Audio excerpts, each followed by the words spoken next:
Oy bog'cha opalar, oy bog'chaga bolasini berayotgan do'stlar, akalar, ukalar, opa-singillar. Ko'zingizni katta qilib oching. Saranskiy rayonining sudida deyapti. 2005-yil Rossiyani o'sha jinoiy kodeksi bo'yicha 132-chast 2 bilan lishение свободы 5 yilgacha ozodlikdan mahrum qilingan deyapti aka, siz haqingizda. Bu nima degani? 131-modda 2-qismi B bandi zo'rlash, ya'ni iznasилование deydi-yu, uni tushundingiz o'zi. Bu og'irlashtiruvchi holatda sodir etilgan deyapti. Ya'ni zo'rlash, siz kimnidir zo'rlagan ekansiz. 132-modda 2-qismi B bandi zo'rlik bilan jinsiy harakatlar, ya'ni nasilsizlik harakatlar qilish, shunaqa narsa. Ya'ni oddiy jinsiy aloqa emas, balki boshqa turdagi zo'ravonlik deb yozib qo'ygan.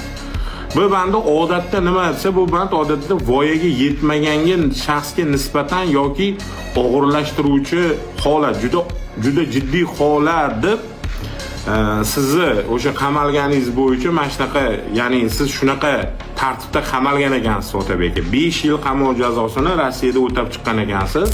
Tim bo'lsa bunaqa statya bilan qamalgan, o'zi haqiqatan qamalgan bo'lsangiz, qanaqa endi siz hozir jurnalist bo'lib bu yerda har xil bog'chalarga, boshqalarga borayotganingizga ham odam bir xil payt shubhada ketib qolyapti-da aka. Bu moddaning ichida o'shanaqangi pedofiliya unsurlari bor. Rossiya statiyasiga ko'ra. Otabek Hamidovga murojaat yetkazinglar shuni. Voy Otabek Hamidov, rostdan pedofiliya bilan qamalganmisan? Yo'q, tuhmat bo'lgan bo'lsa, nima uchun chiqib tuhmat deb aytmayapsan?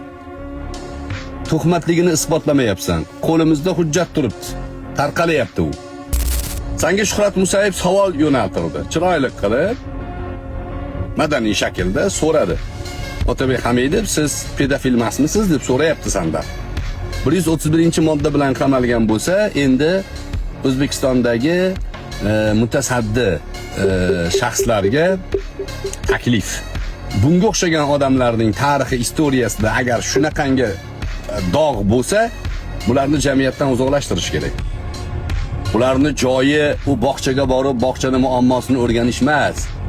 Ular pedofiliya bilan ayblangan bo'lsa, bog'chani atrofida bekorga yurmayapti bular. Buni oldini olish kerak. Otabek Hamidov agar haqiqatda 131-modda bilan qamalgan bo'lsa, bog'chalarga borib, o'tda ularni yoritishga haqqi yo'q. Oy bog'cha opalar, oy bog'chaga bolasini berayotgan do'stlar, akalar, ukalar, opa-singillar. Ko'zingizni katta qilib oching.